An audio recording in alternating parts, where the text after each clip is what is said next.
campaign really is connecting with people's lives in a real way, and that's why you're here, because this election is a clear choice for all of you, and I think that's why you're working for our campaign.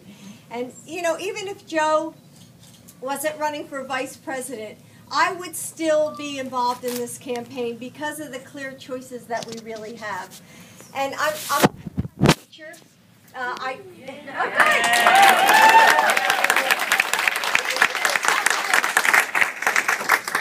So you teachers know that teaching really isn't just what I do, it's who I am. And you who are teachers, you know that. And I teach full-time. I teach English at a community college right outside of Washington. And Thursday I was there giving midterm conferences. And I'll be there, you know, Tuesday and in the classroom again.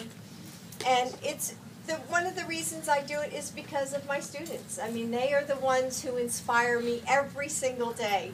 So, you know, like you, I'm sure like many of you as a teacher, I want to make sure that we continue to invest in quality education. And that's why I'm so glad that this president and our vice president have moved us forward on education. We've already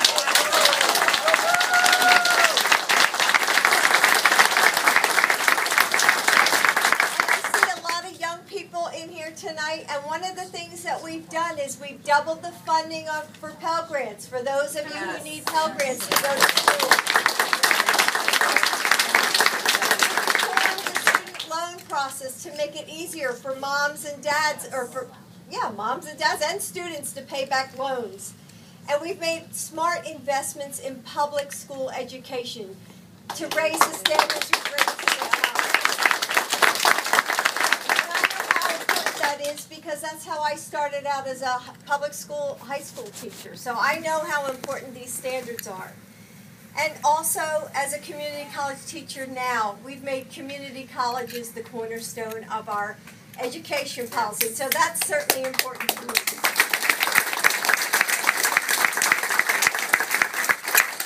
One other reason I'm so involved in this election is because I'm a military mom. And I don't know if there are any military here. Yep. Thank you for your service, all of you. Thank you. My son Joe is Delaware Army National Guard, and he served for a year in Iraq. So I certainly know what it feels like to have a child who is, even though he was a grown man, he's still my child, you know, to have him deployed. I know how families feel. And so when we were elected, and my son had just been gone for a month, he left 1 month before our election in 2008. And one of my main hopes, as you can imagine as a mother, was that Barack would end the war in Iraq, and he kept his promise. And he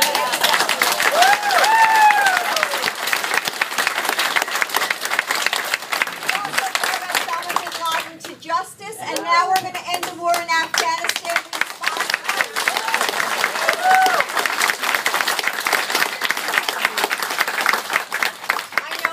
Our military families love our country, and I know how much that they've sacrificed to protect it, just to protect all of us. So I want to make sure that all of our veterans and their families get the benefit that they've earned and the respect that they've deserved. And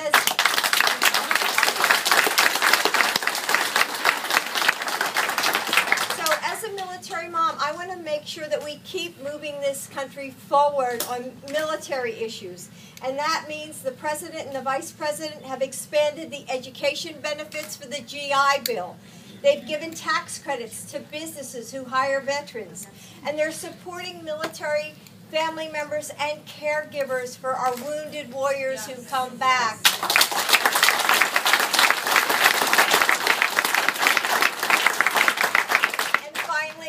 And I see a lot of women in this audience. I'm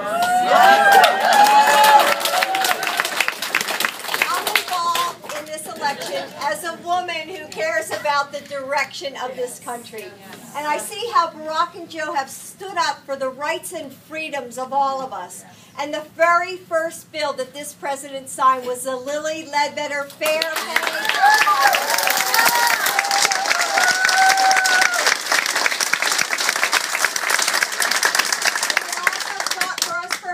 Reform. Look what they've done. one, the insurance companies can no longer charge women more than they charge men.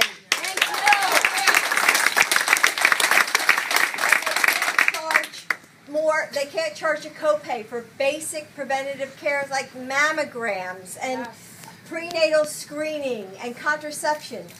And for those of you young people in this audience, you can stay on your parents' insurance until you are 26 years old. That's a big deal.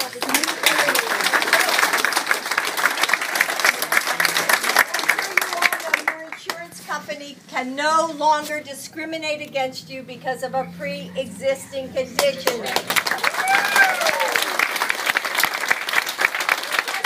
Vice President, know how important it is for women to be able to make our own decisions about our own health care.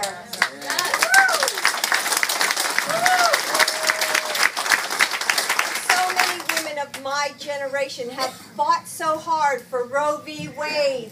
They fought for access to contraception and for equal rights. We have to make sure that our daughters and our granddaughters don't have to go back and fight those fights that we fought so many decades ago. And you have to remember about the Supreme Court. What's going to happen if we have conservatives on the Supreme Court? I mean, this is what we have to remember and educate people about.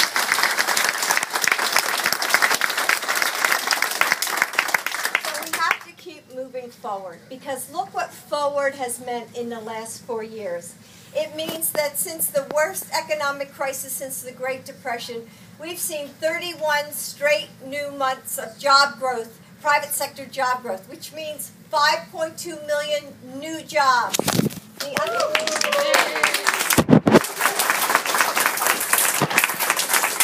means that exports and manufacturing are on the rise, and an auto industry that was on the verge of collapse is now back up on its feet again. And forward means that no matter what, we will keep working for all of you so that you can create a better life for yourself, no matter where you come from, what you look like, or who you love. Thank you.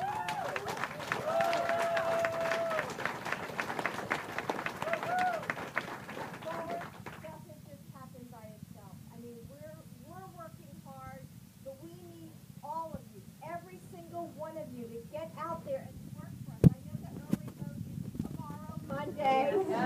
So go out and vote early. Get your friends, get your family, get the people in your churches and your schools, and get out there and vote. And then take someone else to go out and vote. And if you want to go to, they told me, own your vote. Oh, is it on the wall? There it is. So go there if you need to learn where to vote in your community. So remember, you know, it's not just me, and it's not just Joe, and it's not Michelle and Barack. We're going to take you forward, but really, it's all of you. You're going to take all of us forward, because this is about your lives. This is your election. So you're the ones going to take us forward to win on November 6th. So thank you for being here.